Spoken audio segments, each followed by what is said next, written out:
എൻസൈക്ലോമിക്സിന്റെ പുതിയൊരു വീഡിയോയിലേക്ക് നിങ്ങൾക്ക് ഏവർക്കും സ്വാഗതം. സംസ്ഥാനത്തെ നിലവിലുള്ള ആരോഗ്യ ഇൻഷുറൻസ് പദ്ധതികൾ എന്തെല്ലാമാണെന്നും പുതിയ സർക്കാർ ബജറ്റിൽ പ്രഖ്യാപിച്ച ഉമ്മൻചാണ്ടി 25 ലക്ഷം രൂപയുടെ ആരോഗ്യ ഇൻഷുറൻസ് പദ്ധതി എന്ന് മുതലാണ് ലഭ്യമാകുക, ഇതിന്റെ എല്ലാം വിശദമായിട്ടുള്ള വിവരങ്ങളാണ് ഈ വീഡിയോയിലൂടെ ഷെയർ ചെയ്യുന്നത്. നമ്മുടെ വീഡിയോ സാധ്യമായി കാണുന്ന സുഹൃത്തുക്കളാണെങ്കിൽ ആദ്യമേ തന്നെ ചാനൽ ഒന്ന് സബ്സ്ക്രൈബ് ചെയ്യുക. അപ്പോൾ നമുക്ക് വിശദാംശങ്ങളിലേക്ക് അടക്കാം. മുഖ്യമന്ത്രി വി.ഡി. സതീശൻ സംസ്ഥാന ബജറ്റിൽ പ്രഖ്യാപിച്ച 25 ലക്ഷം രൂപയുടെ ഈ വൻ ആരോഗ്യ ഇൻഷുറൻസ് പദ്ധതിയെക്കുറിച്ച് നിലവിൽ നിരവധി വ്യാജ വാർത്തകളും തെറ്റായിട്ടുള്ള പ്രചരണങ്ങളും സാമൂഹ്യ മാധ്യമങ്ങളിൽ പ്രചരിക്കുന്നുണ്ട്. പ്രത്യേകിച്ചും ഇത്രയും വലിയ പദ്ധതിക്കായിട്ട് ബജറ്റിൽ വെറും 10 കോടി രൂപ മാത്രമാണ് വകയിരുത്തിയതെന്ന വിഷയത്തിൽ വലിയ വിവാദങ്ങൾ ഉയർന്നിരുന്നു. എന്നാൽ ഇതിന് മുഖ്യമന്ത്രി വി.ഡി. സതീശൻ തന്നെ വ്യക്തമായിട്ടുള്ള വിശദീകരണം നൽകിയിട്ടുണ്ട്. പദ്ധതിയുടെ സമഗ്ര മാസ്റ്റർ പ്ലാൻ തയ്യാറാക്കുന്നതിനും പ്രാഥമിക നടപടികൾ പൂർത്തീകരിച്ച് പദ്ധതിക്ക് തുടക്കം കുറിക്കുന്നതിനുമാണ് ഈ ഒരു 10 കോടി രൂപ ഇപ്പോൾ അനുവദിച്ചിരിക്കുന്നത്. അതുകൊണ്ട് തന്നെ വരും വർഷങ്ങളിൽ ആവശ്യമായിട്ടുള്ള ഫണ്ട് പദ്ധതിക്കായിട്ട് പ്രത്യേകമായിട്ട് വകയിരുത്തുമെന്നും സർക്കാർ അറിയിച്ചിട്ടുണ്ട്.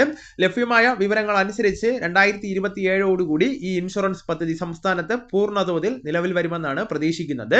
ഇതൊരു യൂണിവേഴ്സൽ ഹെൽത്ത് ഇൻഷുറൻസ് മാതൃകയായതിനാൽ ഇതിലേക്ക് രജിസ്ട്രേഷൻ ചെയ്യുന്ന എല്ലാവർക്കും പദ്ധതിയുടെ ആനുകൂല്യം ലഭിക്കുന്നതാണ്. നിലവിൽ സംസ്ഥാനത്ത് കാരുണ്യ ആരോഗ്യ സുരക്ഷാ പദ്ധതി കാസ്പു പ്രകാരം ലഭിക്കുന്ന 5 ലക്ഷം രൂപയുടെ ചികിത്സാ പരിരക്ഷയ്ക്ക് മുകളിലായിട്ടാണ് ഈ ഒരു പുതിയ പദ്ധതിയുടെ 25 ലക്ഷം രൂപയുടെ ചികിത്സാ ധനസഹായം സർക്കാർ വിഭാവനം ചെയ്തിരിക്കുന്നത്. അതോടൊപ്പം തന്നെ പ്രധാനമന്ത്രി ആയുഷ്മാൻ ഭാരത് പദ്ധതിയുടെ ആനുകൂല്യവും നിലവിലെ പരിരക്ഷയിൽ ഉൾപ്പെട്ടിട്ടുണ്ട് എന്ന കാര്യം പ്രത്യേകം ശ്രദ്ധിക്കേണ്ടതാണ്. സ്വകാര്യ ഇൻഷുറൻസ് കമ്പനികളെ ടെൻഡർ വഴി പങ്കാളിയാക്കുക എന്നതാണ് പദ്ധതി നടപ്പിലാക്കുവാൻ സർക്കാർ ഉദ്ദേശിക്കുന്നത്. ഈ പദ്ധതി പൂർണ്ണമായിട്ടും സൗജന്യമായിരിക്കില്ല. പൊതുജനങ്ങളിൽ നിന്ന് ഒരു നിശ്ചിത പ്രീമിയം തുക ഈടാക്കുന്നതാണ്.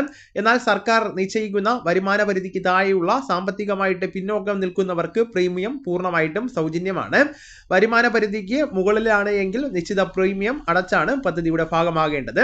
ഇതുമായി ബന്ധപ്പെടുത്തി ഇൻഷുറൻസ് കമ്പനികളുമായിട്ടുള്ള പ്രാഥമിക ചർച്ചകൾ സർക്കാർ ഇതിനോടകം തന്നെ ആരംഭിച്ചിട്ടുണ്ട്.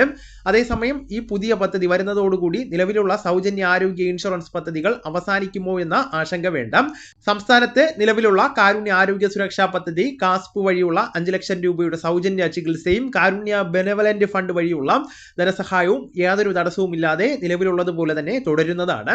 അതിനു പുറമെ മാത്രമായിരിക്കും പ്രീമിയം അധിഷ്ഠിതമായിട്ടുള്ള ഉമ്മൻചാണ്ടി ആരോഗ്യ ഇൻഷുറൻസ് പദ്ധതിയിലൂടെ 25 ലക്ഷം രൂപ വരെ ചികിത്സാ ധനസഹായം ലഭിക്കുന്നത്. ഇത്തരത്തിലുള്ള സർക്കാർ പദ്ധതികളുമായി ബന്ധപ്പെടുത്തിയുള്ള കൃത്യമായിട്ടുള്ള അപ്ഡേറ്റുകൾ നിങ്ങളെ വളരെ വേഗം അറിയുന്നതിനായിട്ട് ഈ ചാനൽ നിങ്ങളുടെ സുഹൃത്തുക്കളിലേക്കും കൂടെ ഷെയർ ചെയ്യുക. നമുക്ക് തുടർന്നും വിജ്ഞാനപരമായിട്ടുള്ള മറ്റ് വീഡിയോസും ആനുകാലിക വിവരങ്ങളുമായിട്ട് വീണ്ടും കാണാം. അതുവരെ ഗുഡ് ബൈ.